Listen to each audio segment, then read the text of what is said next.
battle has just begun! Oh, hello! This is the RobotnikIsSexy show. This is a very, very good match. I was just going through which battle to narrate next, since I have a shit ton of them. Got a big old pile on my computer of battles that I need to narrate. Pulled up this one, and it just happens to be the next one in order, and yeah. This is a sweet little ditty. This is a nice one. So, sit back, get out some cheese, some crackers, a glass of water. It's good shit. Good shit! This is a really good battle. So, he's going to lead with Galvan Shelling, I'm going to lead with Ferrothorn. I don't really like to lead with Ferrothorn, but sometimes you just gotta. A lot of the time I don't lead with Ferrothorn, and then I wish that I did, and then it's like too late. But whatever. I'm gonna set up some Stealth Rocks and Spikes because his team, I do not believe his team has a Rapid Spinner, so yeah, basically I can shit on your entire team. Even if I die to Bug Boys, doesn't matter. Don't care. I broke your sash with the Leech Seed. Do I go for a double Leech Seed or oh, okay, I switch out. Would have been cool. But I guess the Bug Buzz is definitely the more tempting looking play. Oh, he outplays me. He goes for Thunder. Thunder, Thunder, cats, ho! He's gonna go for Thunder. I barely survive. Thank goodness I do not get paralyzed. Thunder, if you didn't know, I keep repeating this in my battles. Just because I think it's good trivia to know, especially if you want to battle competitively. It has a 30% chance to paralyze you, so that shit happens a lot. But I dodged the chance this time, which is very nice, because Gengar is a Pokemon I do want to use, and with only 42 HP, he can do a lot. So definitely want to keep him for later. Having just said that, not gonna stay in on this guy. Talonflame. This team does not fight Talonflame very much. Talonflame's use has dropped significantly. I say that, and he's still number 2 on like OU Smogon, so it's kind of bullshit. Whatever. Talonflame is here to stay. When you have a priority move, if you have a priority move that's stab and does 120 power, 120 base power, that shit is gonna make anybody good. So I'm actually really glad that Talonflame exists because there are an extremely low number of good fire Pokemon. Basically this is the metagame, or this has been the metagame for years. If your name is not Heatran, then you are a bad fire Pokemon. Basically it. So it's a breath of fresh air to see Talonflame, which I know is gonna come as a shock to any seasoned battler watching this video.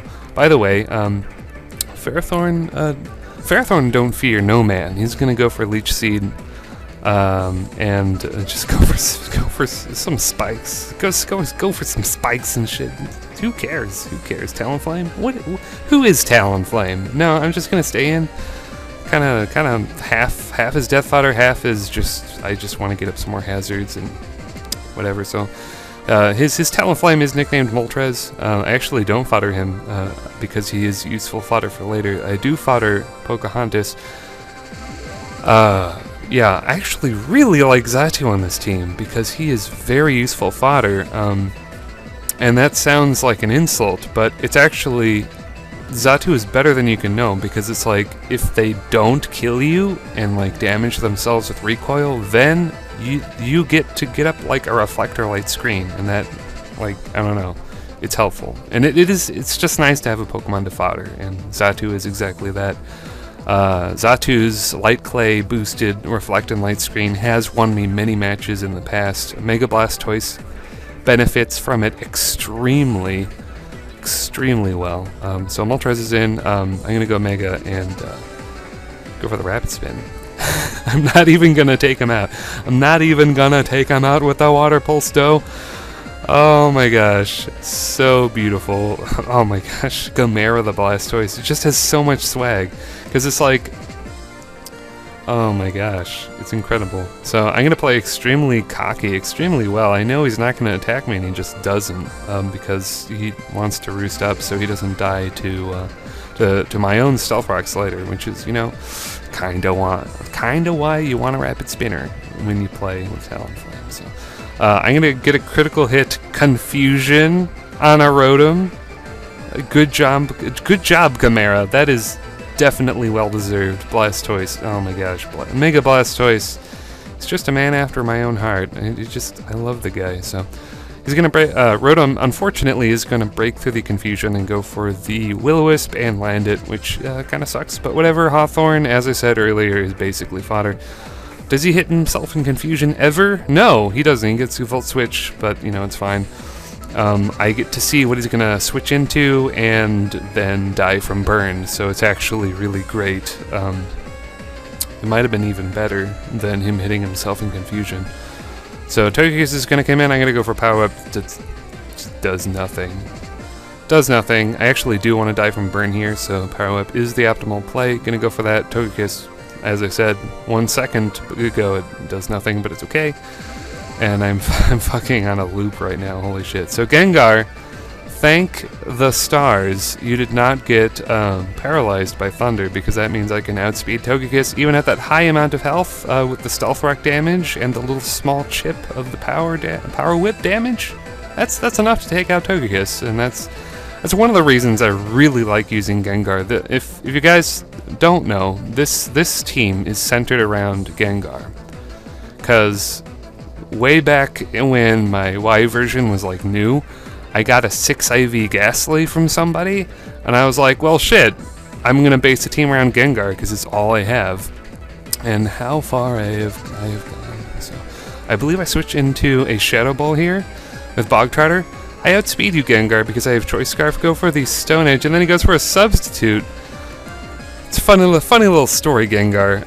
Stone Edge does so much damage to you that you cannot make a substitute, and you are going to die. So, yeah. Fun stuff. So, his assassin, his little swordman, his swordman is coming in. It's Paid Assassin. It's the P Assassin, that's his nickname. Probably going to go for a Shadow Ball or a Sword Dance or something, I don't really know. He actually is going to go for Sword Dance, which is fine and dandy. We're gonna go into, that's right, Malamar, my favorite Pokemon ever, even though I fully acknowledge that it is, you know, it's not perfect in the slightest, but yeah, superpower along with contrary ability on top of being the extremely cool Psychic and Dark type combination, that's it, you're my favorite. Also, he looks badass. And also, he can take out Aegislash 100% of the time. That's a fun fact. He just beats Aegislash every time. So Moltres is going to come in. This is the turn of the match, ladies and gentlemen. I know Talonflame is going to go for Roost. I didn't just fall off the turnip truck yesterday. I know you're going to Roost, and that means Superpower is going to do regular damage.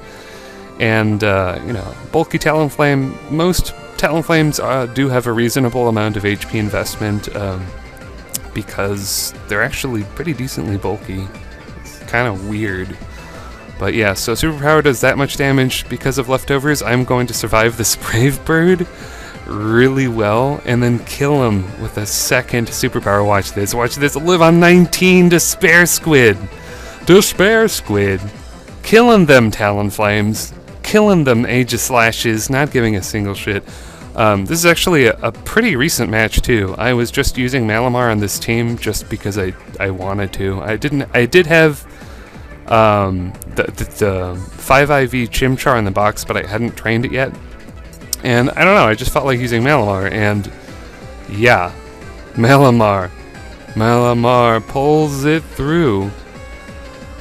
So good. So Despair Squid is gonna be some nice yummy Rotom fodder, and that's fine. His last Pokemon is Rotom, and I have a Pokemon called Diggersby here, is Choice Scarfed, and you're gonna die to a return. So good game. A good game, sir. Whatever your name is. Another fantastic passerby battle. If you guys don't know about passerby battles, I'm sure you do know, but here's a little secret. Here's a secret. You can look at their trainer information, and if they have played over 200 hours, and they have over 100 wins, then they are going to bring you a really, really good match. So that is a secret. That's a secret to getting good passerby battles.